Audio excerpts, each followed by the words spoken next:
off to now? Off to see fifth axis. What full work holding looks like, made on Hermle machines.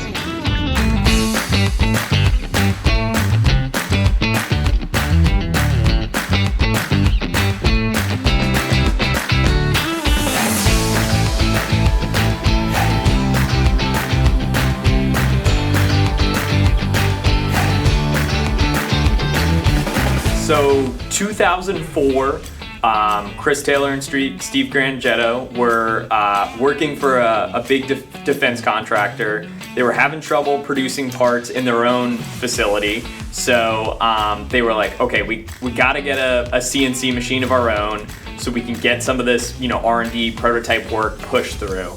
They went to Europe, went to EMO, started looking at some of the equipment over there, identified Hermle as a really good fit, mainly because of the part size that we were working on, the material, and the repeatability. So there was a lot of factors that added up to having Hermle be the right machine at the time. Mm-hmm. The burning desire the whole time was to always have their own product line. So the job shop side was always sort of like quietly funding what would be our own fifth axis product line. That was always the vision. It gave us the opportunity to get a lot more complicated work, mm-hmm. right? We successfully did that work, learned a lot, and now it's kind of given us the inspiration that's funded the kind of the fun product lines, where now we have the experience of running these complicated aerospace mm-hmm. and medical parts. And now we're, lucky enough to say, okay, look at all these wild things we've done, wild materials, and apply that to our own product line. Yeah. On both of the product lines, we run a lot of heat-treated steel. So mid 30 Rockwell steel. We've had other equipment, in kind of similar size range that we've tried to run those components on.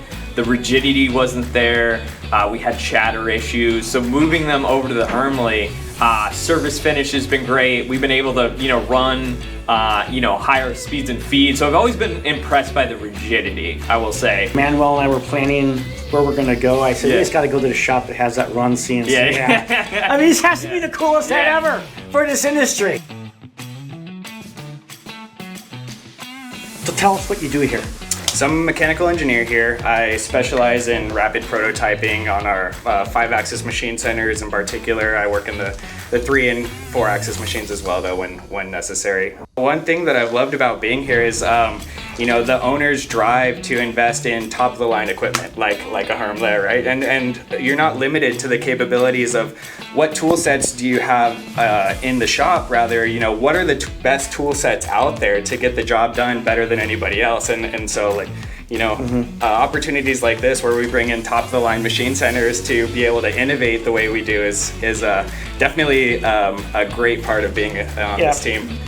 A number of times been in the seat where we're quoting a part and we're looking at some of the GD&T and we're like, man, this is going to be a challenging product to accomplish. And always the accuracy that I've gotten out of the Hermle machine centers that I've worked on, the repeatability and the rigidity of the structure. It's like 99.9% of the time, if I get one of those more challenging parts, I'm like, the Hermle will get the job done and with minimal headache.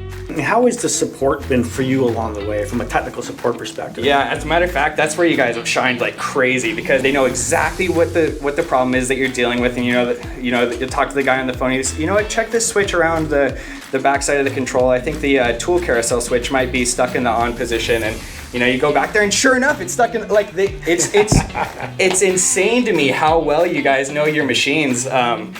Never have I ever encountered a problem on a Hermle machining center that when I reach out to you guys for support, you didn't get back to me immediately and knew exactly what I was talking about. And that gives you a lot of reassurance on the production end, knowing that you have a machine builder behind you that knows their product that well.